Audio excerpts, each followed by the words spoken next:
Welcome back to Stories of Mr. Tim. We are going to New Zealand and Christchurch in particular. This is a great story by Gavin Bishop. He's a local Christchurch author and illustrator. And Mrs. McGinty and the Bizarre Plant. The building, there's a building in here that's no longer there since the earthquakes. Mrs. McGinty and the Bizarre Plant. Mrs. Delilah McGinty was a pain in the neck. She was always complaining. Everything was a bother and a nuisance.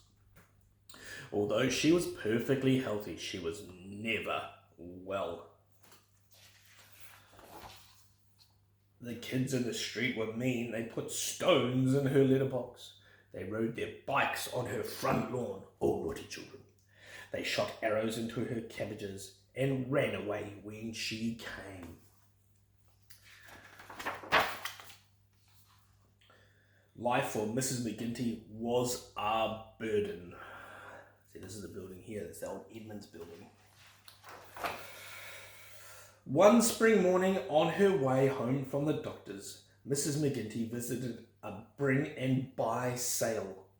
There were homemade cakes and jam, tea cozies and oven cloths, old clothes and plants for sale. Mrs. McGinty bought a cucumber seedling in a yogurt pot. When she got home, she put it on the windowsill to catch the morning sun. That night, it began to grow.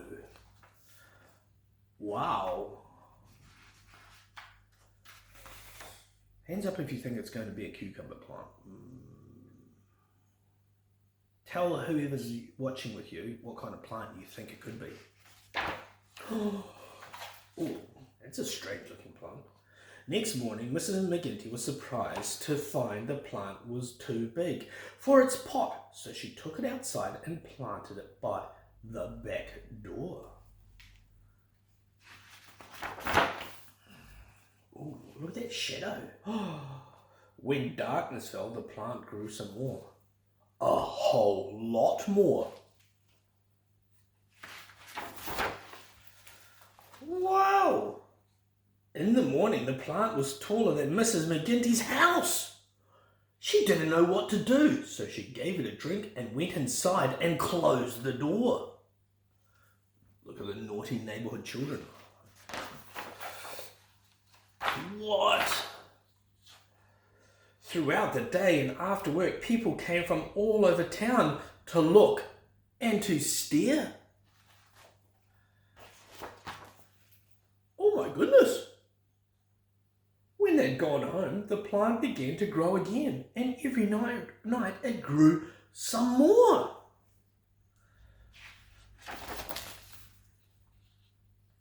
Mrs. McGinty became famous. She was the pride of the street.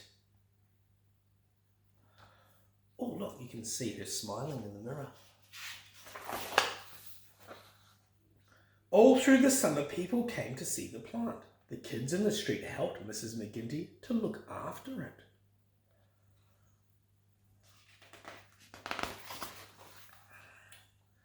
Then one day, 3 botanists called to Mrs. McGinty.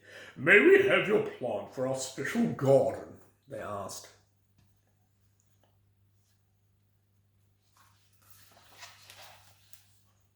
With a sigh of relief and regret, Mrs. McGinty agreed. "It likes plenty of water," she said. Oh, so they've taken it away.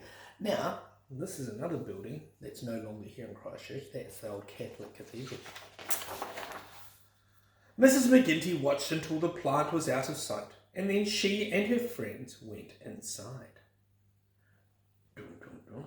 Do you notice something about Mrs. McGinty? Has something changed? That night, in a secluded corner of the garden. Oh, I wonder what's going to happen next. So that is Mrs. McGinty and the Bizarre Plant. I hope you enjoyed that, and it's a bit of Christchurch history there. And yeah, so Gavin Bishop has done Quakey Cat and a few other wonderful things. And thank you for watching. We'll see you again. Ka kite.